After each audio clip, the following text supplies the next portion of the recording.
아멘. 오늘 말씀의 제목은 진짜 교회와 가짜 교회가 됩니다. 오늘 요한계시록에 나오는 에베소 교회가 됩니다. 에베소가 어디 있는가? 우리가 너무나 잘 알고 있는 오늘날의 터키 튀르키예에 에베소 교회가 위치하고 있었습니다. 에베소 교회는 누가 개척을 하고 누가 세웠냐면 사도 바울이 개척한 교회가 됩니다. 그리고 2대 목사로 그 사도 바울이 떠난 다음에 디모데가 목회를 했습니다. 바울이 가장 아끼는 아들과 같은 디모데가 그 교회에서 목회를 했습니다. 그리고 3대 목회자로 누가 왔냐면 우리가 너무나 잘 아는 사랑의 사도 요한이 그 교회에서 목회를 했습니다. 그러기에 에베소 교회의 목회자들 보면 진짜 목사들입니다. 진짜 목회자들입니다. 그러기에 진짜 교회라고 우리가 할 수 있고 그 교인들 진짜 교회가 될 수 있다는 겁니다. 그런데 성경을 해석할 때에 특히 구약을 해석할 때에 가장 중요한 방법 중에 하나가 이름의 순서입니다. 하나님께서 성경 이름을 알려주실 때에 순서를 정해주시는데 그 나름대로 깊은 의미가 있다는 겁니다. 에베소 교회는 예수님이 말씀하시는 7교회 중에 가장 먼저 등장하는 교회가 됩니다. 그러면 왜 예수님은 에베소 교회를 가장 먼저 말씀하시는가 합니다. 7교회 중에 가장 중요하다는 겁니다. 우리는 요한계시록의 7교회를 생각할 때에 빌라델피아 같은 교회를 본받아야 된다고 그렇게 생각합니다. 물론 그렇게 해야 됩니다. 그러나 요한계시록에서 가장 중요한 교회 에베소 교회를 예수님이 먼저 언급하신다는 겁니다. 그 이유는 다른 것이 아닙니다. 에베소 교회가 제가 좀 전에 말씀드린 것처럼 진짜 교회입니다. 진짜 성도들이 있었습니다. 그러나 그 교회가 가짜가 될 수 있다는 겁니다. 가짜 교인들이 될 수 있다는 겁니다. 진짜와 가짜의 이중성을 갖고 있는 것이 에베소 교회였습니다. 그러기에 예수님께서 말씀하시는 겁니다. 먼저 진짜 된 이유는 다음과 같습니다. 2절 전반절에 내가 내 행위와 수고와 내 인내를 알고, 예수님께서 너희들이 진짜라고 하시는 이유는 뭐냐면 너희들에게 행위가 있고 수고가 있고 인내가 있었다고 말씀하십니다. 그런데 여기서 행위는 행동이 아닙니다. 액션이 아닙니다. 여러분이 영어 성경을 보시면 하드워크로 번역을 했습니다. 어려운 일이라는 겁니다. 예수를 믿기에 어려운 일 당하는 것을 예수님께서 보시고 그래 너희들은 진짜 교인이라고 말씀하시는 겁니다. 우리도 마찬가지입니다. 우리 머릿돌 교회에 오늘 장로님 기도하신 것처럼 어려운 일 많이 당했습니다. 그 중에 하나가 우리 교회가 잉그루드에 있을 때에 여름이 되면 100도가 넘었습니다. 그러기에 교인들에게 얼음주머니를 만들어주면서 그러면서 예배를 드렸습니다. 제가 아는 어떤 목사님이 와서 설교하시다가 죽는 줄 알았다고 합니다. 순교할 줄 알았다고 합니다. 그러기에 그 목사님이 솔직하게 말씀하십니다. 설교를 다 치지 못하고 내려왔다고 말씀하십니다. 그런데 우리는 그곳에서 그 어려움을 극복하고 예배를 드렸다는 겁니다. 우리가 뉴 밀포드로 이사 왔습니다. 여러분 이 자리에 있는 모든 분들 다 기억하십니다. 우리가 얼마나 어려운 일, 하드워크가 많았는가입니다. 냉난방이 되지 않았습니다. 겨울에는 이 자리가 정말로 냉장고 같았습니다. 냉장고 같았지만 어느 교인 하나 원망하지 않고 불평하지 아니하고 이곳에서 예배를 드렸다는 겁니다.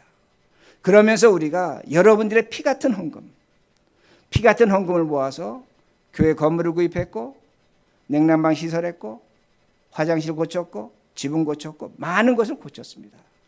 우리는 이런 어려움을 겪었다는 겁니다. 그런데 하나님은 우리가 겪은 이런 어려움을 보시고 그저 내버려 두지 않으셨습니다. 제가 은퇴를 하면서 정리를 해봤습니다. 근데 제가 놀라운 걸 발견했습니다. 우리 교회에 지난 18년 동안 교인이 아닌, 물론 인다우먼트도 포함되는데 그분들이 우리에게 교회에 헌금하신 것이 80만 불이 됩니다. 엄청난 금액입니다. 여러분들이 피와 땀을 흘렸고 하나님께서 그 피와 땀을 흘린 것을 보시고 그 수고를 보시고 하나님께서 하나님의 방법으로 우리에게 도움을 주셨습니다. 하나님의 기적이 있었다는 겁니다. 그러게 우리 모두 알고 있습니다. 머릿돌 교회는 진짜 교회라는 겁니다. 진짜 교인들이라는 겁니다. 두 번째는 오늘 본문에서 수고했다고 말씀합니다. 이 수고했다는 헬라 의미는 뭐냐면 칼에 찔려서 피를 흘리면서 자신의 책임을 완수한 것을 수고했다고 말씀하는 겁니다. 우리는 예수 그리스도 때문에 칼에 찔렸습니다. 시간의 칼에 찔렸습니다. 이민 생활이 얼마나 바쁩니까? 할 일이 얼마나 많습니까? 그런데 주일이 되면 우리는 모여서 함께 예배를 드렸습니다. 시간의 칼에 찔렸습니다. 우리가 또한 이곳에서 이민자로서 돈의 칼에 찔렸습니다. 어려운 생활이지만 한 푼 두 푼 모아서 헌금했고 그 헌금으로 오늘의 이 자리를, 이 예배를 드릴 수 있게 됐다는 겁니다. 우리는 돈의 칼에 찔리기도 했습니다. 더 나아가서 우리는 세상에서 세상의 칼에 찔렸습니다. 하나님 말씀대로 세상에 산다는 것은 어려운 일입니다. 수많은 칼들이 찌릅니다. 그런데 우리는 견디어냈습니다. 그러면서 우리는 그렇게 칼에 찔리면서 오늘 이 자리에서 예배를 드리고 하나님께서 여러분의 믿음을 귀하게 보시고 영광 받으시는 겁니다. 그러게 우리 머릿돌기는 진짜라는 겁니다. 그런데 우리에게 결정적으로 더 훌륭한 것이 있습니다. 그 말씀은 6절인데 오직 내게 이것이 있으니 내가 니골라당의 행위를 미워하는도다. 나도 이것을 미워하는도라. 여러분 기억하시겠지만 우리 머릿돌교회 7, 8년 전에 어려움 많았습니다. 니골라당들이 있었습니다. 니골라당들은 뭐라고 얘기하냐면 우리들은 하나님의 말씀대로 산다고 이야기합니다. 우리가 하나님 말씀대로 살아야 됩니다. 그런데 그들은 니골라당은 자신들의 생각과 다를 때에 하나님의 말씀으로 우리를 비난하고 조롱했다는 겁니다. 그러게 니골라당은 자신들의 그 쓰레기 같은 영성을 감추려고 머릿돌 교회를 비성경적이라고 했습니다. 심지어는 교회가 없어질 것이라고 했습니다. 니골라당은 우리에게 엄청난 혼란을 주었고 여러분 각자가 그 니골라당들에 의해서 많은 아픔을 당했습니다. 그러나 우리는 인내했습니다. 원망하지 않았습니다. 니골라당이 거짓과 싸우면서 교회를 지켜왔다는 겁니다. 그리고 여러분 스스로가 머릿돌 교회됨을 자랑했습니다. 긍지를 가졌습니다. 그리고 하나님께서 지금까지 머릿돌 교회를 지켜주심으로 말미암아 니골라당의 거짓을 드러냈다는 겁니다. 머릿돌 교회는 진짜 교회라는 겁니다. 그런데 문제는 뭐냐? 오늘 성경은 우리에게 뭘 가르쳐 주냐? 이렇게 진짜 교회가 가짜가 될 수 있다는 겁니다. 이게 무서운 겁니다. 그러기에 여러분 예수님의 제자들을 보시기 바랍니다. 가룟 유다 진짜 사도였습니다. 그러나 그가 가짜 사도가 됩니다. 베드로 그가 진짜 사도였습니다. 그러나 그는 거의 가짜가 될 뻔했다는 겁니다. 오늘 왜 성경이 이것을 우리에게 가르쳐 주냐면 5절 후반절에 이렇게 진짜 교회에게 내게 가서 내 촛대를 그 자리에서 옮기리라. 여러분 이 말씀 기가 막힌 말씀입니다. 이 말씀은 지금 누구에게 하고 있습니까? 예수님의 제자 사도 요한에게 하고 있는 말씀입니다. 내가 너희 교회에 촛대를 옮길 수 있다는 겁니다. 다른 말로 한다면 내가 너희 교회의 문을 닫을 수 있다고 말씀하시는 겁니다. 이 말씀을 우리에게 그대로 적용한다면 진짜 교회 머릿돌 교회 예수님께 경고하시는 겁니다. 내가 머릿돌 교회 촛대를 옮길 수 있다는 겁니다. 머릿돌 교회 문을 닫을 수 있다고 분명하게 말씀하십니다. 무엇 때문에 이런 경고를 들어야 하는가 합니다. 4절에 이렇게 말씀이 나옵니다. 그러나 너를 책망할 것이 있나니 너의 처음 사랑을 버렸느니라. 너의 처음 사랑을 버렸느니라. 우리 이 처음 사랑을, 첫사랑을 하나님과 우리가 만난 그 처음에 감동, 뜨거운 사랑을 처음 사랑이라고 그렇게 생각합니다. 그런데 그렇지 않습니다. 영어 번역을 보면 first love로 번역을 했습니다. 그러나 헬라어 성경을 보면 뜻이 달라집니다. 너희들이 사랑을 했다는 겁니다. 여러분 사도 요한은 사랑의 사도입니다. 그 교회에 사랑이 많았습니다. 사랑이 없는 것이 아니었습니다. 근데 여기서 처음이란 헬라어 의미는 뭐냐면 근본적이고 원천적인 겁니다. 너희들이 근본적이고 원천적 사랑을 버렸다고 말씀하고 있는 겁니다. 근본적인 사랑을 버렸다는 겁니다. 얼마나 기가 막힙니까? 누가 목회하는 교회입니까? 사랑의 사도 요한이 목회하는 교회입니다. 여러분 사도 요한은 늙어서 설교할 때 한마디만 했다고 합니다. 전설에 따르면 하나님은 사랑이십니다. 그 말 한마디에 온 교인들이 은혜를 받았다고 합니다. 그런데 사랑의 사도가 목회한 교회가 사랑 때문에 교회 문을 닫아야 된다는 겁니다. 얼마나 비참한 현실입니까? 사랑을 강조한 교회가 사랑 때문에 문을 닫아야 된다는 겁니다. 다시 말씀을 뒤집어 말씀드린다면 진짜 같은 교회가 가짜가 될 수 있다는 겁니다. 그러기에 예수님께서 무섭게 말씀하시는데 요한계시록 7교회 중에 오로지 에베소 교회만 문을 닫을 수 있다고 하시는 겁니다. 무서운 경고입니다. 우리 교회 진짜입니다. 저는 확신합니다. 그러나 여러분은 가짜가 될 수 있습니다. 여러분의 믿음 신앙 진짜입니다. 그러나 여러분도 가짜가 될 수 있다는 겁니다. 기억하시라는 겁니다. 사랑이 없으면 순교자입니다. 기독교 교리를 세운 바울입니다. 그가 목회한 교회입니다. 사랑이 없으면 그 바울의 신실한 종 디모데가 목회한 교회입니다. 사랑이 없으면 사랑의 사도 요한이 목회한 교회입니다. 그 교회가 없어질 수 있다는 겁니다. 다시 말씀드린다면 여러분에게 사랑이 없다면 예수님 때문에 칼에 찔리며 수고한 것이 헛수고가 될 수 있다는 겁니다. 여러분에게 사랑이 없다면 여러분이 하나님의 기적을 받았는데 그 기적 헛된 것이 될 수 있다는 겁니다. 여러분에게 사랑이 없으면 니고라당과 싸움에서 이겼지만 그 니고라당과 싸움이 이긴 것이 아니라는 겁니다. 진 것보다 못하다는 겁니다. 도대체 무슨 사랑인가입니다. 어떤 사랑을 말씀하시는가입니다.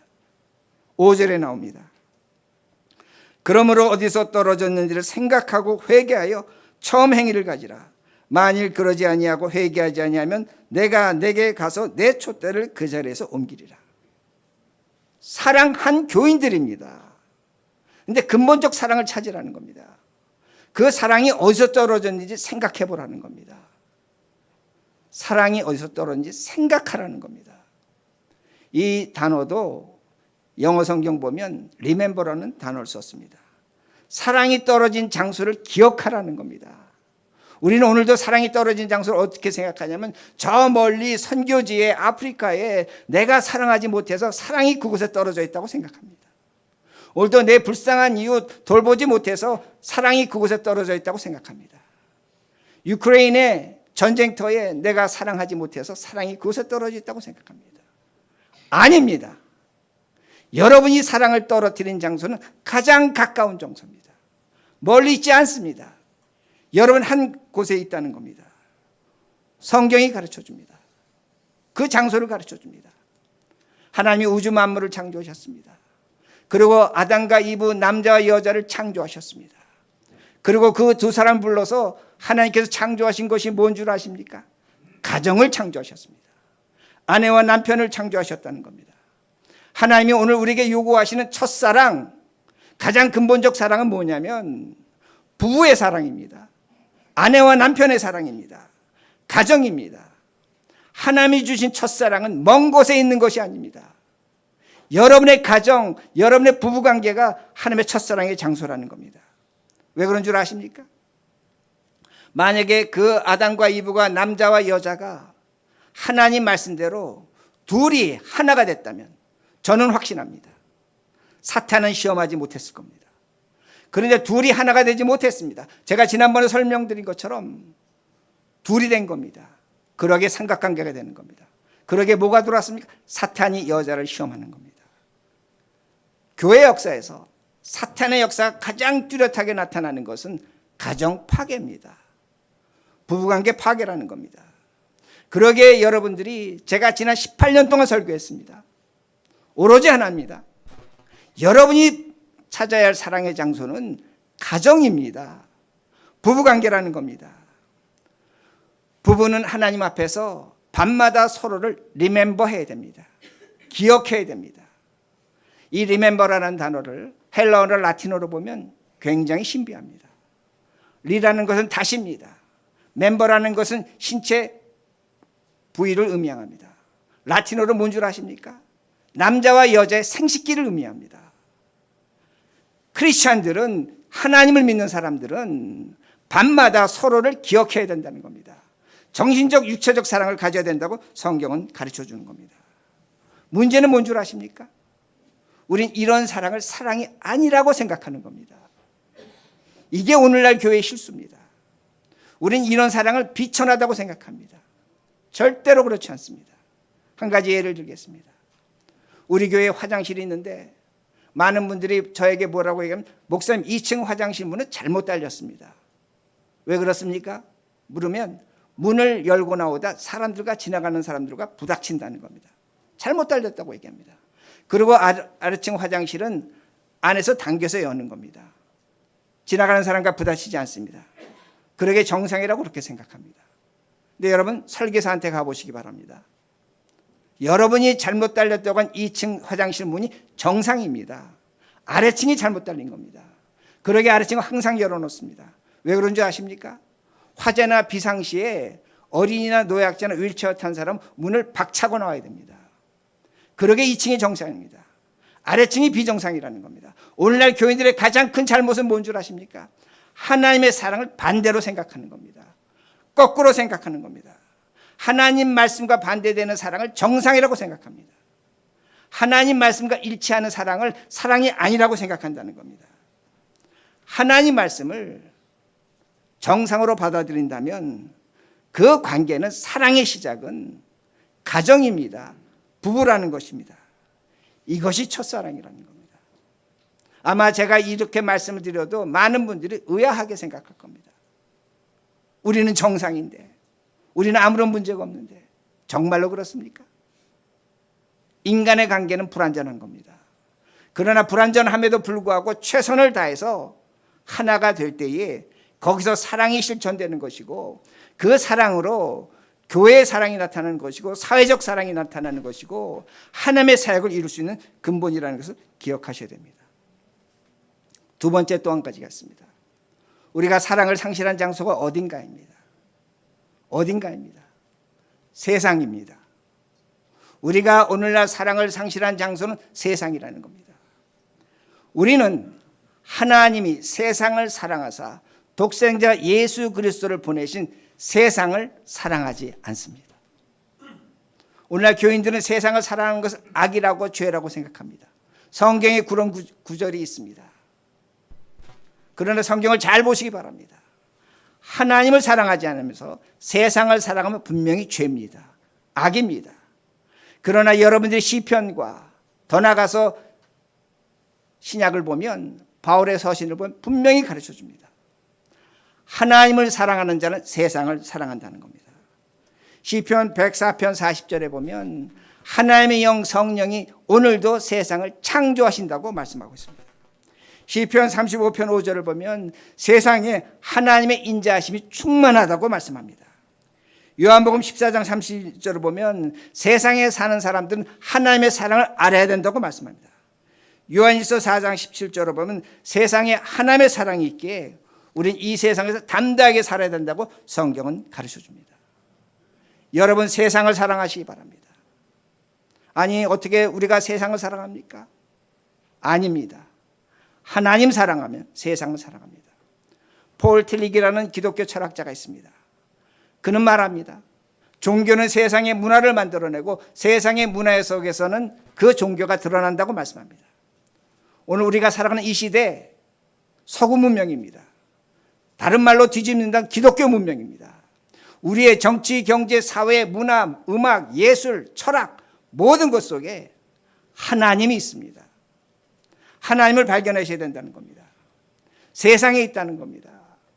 제가 신학적으로 말씀드린다면 성부 하나님은 하늘에 계시지만 성령 하나님은 세상에 우리와 함께 하신다는 걸 기억하시라는 겁니다. 그러기에 우리에게 두 가지 특별한 은총이 있습니다. 첫 번째 은총은 뭐냐면 특별 은총입니다. 특별 은총은 뭐냐면 지금 여러분들이 예수 그리스도로 말미암아 예배드리고 있습니다. 이건 하나님께서 우리에게 준 구원의 특별한 은총입니다. 성경을 하나님의 말씀으로 받아들입니다. 특별한 은총입니다. 세상 사람들이 갖지 못한 은총이라는 겁니다. 그리고 동시에 여러분들에게는 하나님의 일반적 은총이 있습니다. 여러분의 건강이 주어집니다. 돈이 주어집니다. 지식이 주어집니다. 이 자리에 의사도 있고 변호사도 있고 여러 가지 직업을 갖고 살아갑니다. 법이 있고 질서가 있고 경찰이 있고 공무원이 있고 세상을 지탱해주는 하나님의 일반적 은총이 있다는 겁니다. 문제는 뭐냐? 오늘날 교인들은 사탄의 역사입니다. 잘 들으시기 바랍니다. 특별한 은총이 하나님의 일반 은총보다 우월하다고 가르칩니다. 다시 말씀드립니다. 사탄은 오늘도 교회와 목사들에게 뭐라고 가르치냐면 하나님의 은총이 있는데 일반 은총이 특별한 은총보다 못하다고 차별을 두는 겁니다. 여러분 기억하시기 바랍니다. 하나님의 은총은 은총입니다. 만약에 우리가 하나님의 일반 은총을 무시하면 하나님께서 세상을 통치하는 법과 질서와 경제와 정치와 문화를 무시하게 되는 겁니다. 그러면 어떤 얘기가 나온 줄 아십니까? 세상을 마귀가 통치한다고 그렇게 얘기하는 겁니다. 그런데 여러분 생각해 보시기 바랍니다. 하나님께서 우리에게 공기를 주셨습니다. 물을 주셨습니다.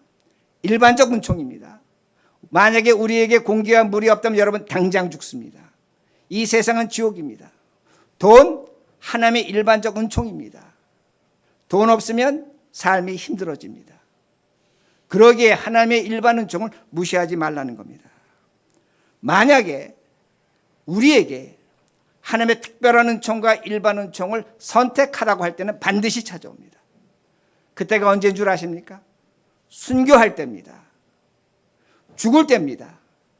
저는 목사로서 특권과 영광이 있다면 수많은 죽음을 받습니다. 그 죽음의 자리에서 하나님의 일반 은총은 끝나는 겁니다. 특별한 은총만 나는 겁니다. 그때는 우리가 하나님의 특별한 은총을 반드시 선택해야 됩니다. 그러나 우리가 삶을 살아가면서 하나님의 일반 은총을 저급하게 보는 것은 죄입니다.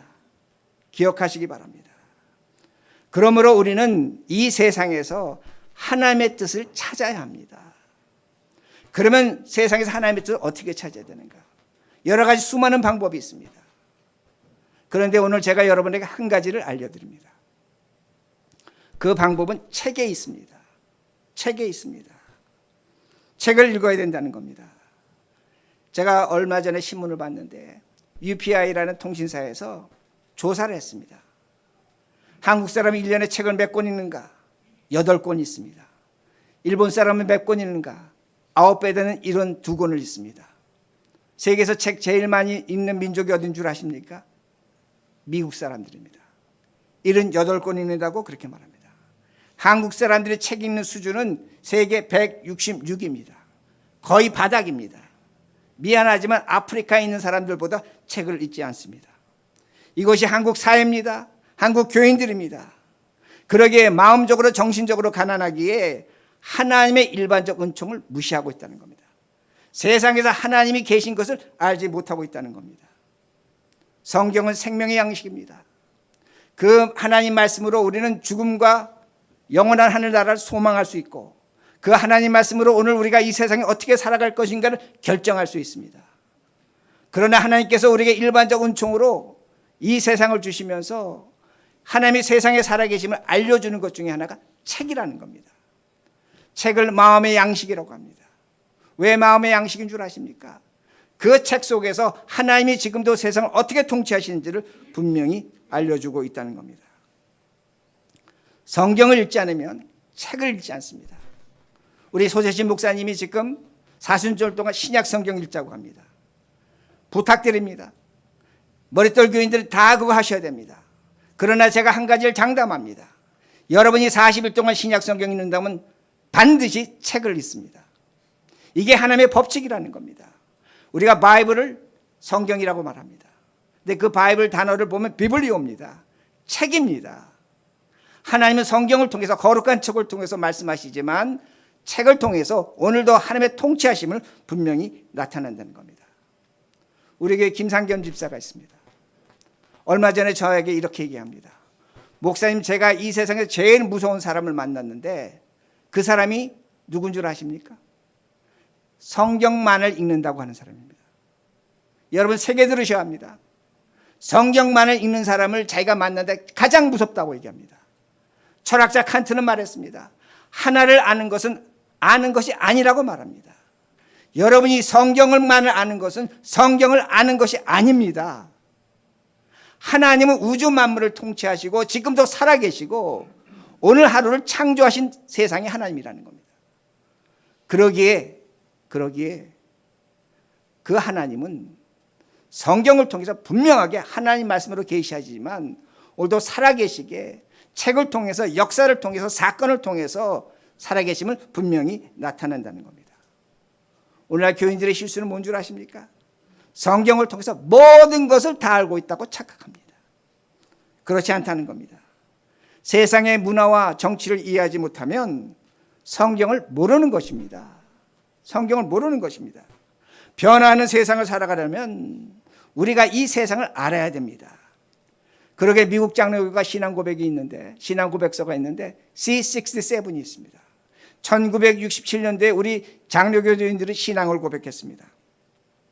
교회는 세상의 문화와 역사적 이해를 하고 성경을 접근해야 된다고 가르쳐 줍니다. 교회는 세상의 변화와 역사적 이해를 통해서 성경에 접근한다고 그렇게 가르쳐 줍니다. 하나님은 오늘도 변하는 세계에서, 변하는 문화 속에서 성경을 통해서 말씀하신다고 우리는 신앙 고백하고 있다는 겁니다. 이렇게 돼야지만 우리 머릿돌교회가 다음 세대를 준비합니다. 여러분의 자손들과 대화를 할 수 있는 겁니다. 이야기가 통할 수 있는 겁니다. 여러분이 성경 지식 알려주는 것 귀한 사실입니다. 그러나 그들의 눈높이에서 세상을 이해하고 세상을 바라볼 때 여러분들은 우리의 후손들과 대화할 수 있는 겁니다. 대화가 될 때 사랑이 나타난다는 겁니다. 그러기에 오늘날 사랑이 어디 있는가입니다. 제가 두 가지를 말씀드렸습니다. 우리가 잃어버린 사랑의 장소는 여러분의 가정입니다. 그리고 세상에 있다는 겁니다. 그러기에 우리가 그 사랑을 회복할 때 2023년에 우리 머릿돌기가 지향하는 그 미래를 준비하는 교회의 역할을 할 수 있는 겁니다. 이것이 시대적 사명입니다. 여러분이 이 사명을 감당하신다면 선교하는 겁니다. 전도하는 겁니다. 구제하는 겁니다. 하나님의 사랑을 분명하게 나타내는 겁니다. 그리고 제가 마지막으로 부탁드립니다. 제가 지난 18년 동안 강조한 것은 오로지 두 가지입니다. 여러분의 십자가입니다. 예수님의 십자가를 믿는다면 나의 십자가가 있습니다. 인간은, 사람은 생각할 수 없는 것을 생각하지 못합니다. 그런데 놀라운 것이 뭔 줄 아십니까? 여러분이 여러분의 십자가, 여러분의 자신을 못 박으면 여러분은 반드시 생각할 수 없는 것을 생각하게 됩니다. 이게 하나님의 은혜입니다. 우리에게 주어진 특권입니다. 영광입니다. 그리고 우리는 변화합니다. 그 십자가 내가 죽을 때에 나에게 주어진 모든 것이 하나님의 기적입니다. 성령이 우리 안에 역사하고 있음을 분명하게 확신할 수 있다는 겁니다. 그리고 마지막으로 그리스도의 십자가를 나의 십자가로 받아들일 때 우리에게 주어질 영원한 생명과 하늘나라와 천국에 대한 소망이 확실해집니다. 세상은 죽음 위에 아무것도 없다고 말합니다. 끝이라고 말합니다. 그렇지 않습니다. 그 십자가를 통해서 하늘나라와 영원한 생명을 확신하게 됩니다. 이렇게 살 때 머릿돌교회는 진짜 교회가 됩니다. 진짜 교인이 됩니다. 만약에 우리가 이러한 선택을 하지 않는다면 우리는 언제든지 가짜가 될 수 있습니다.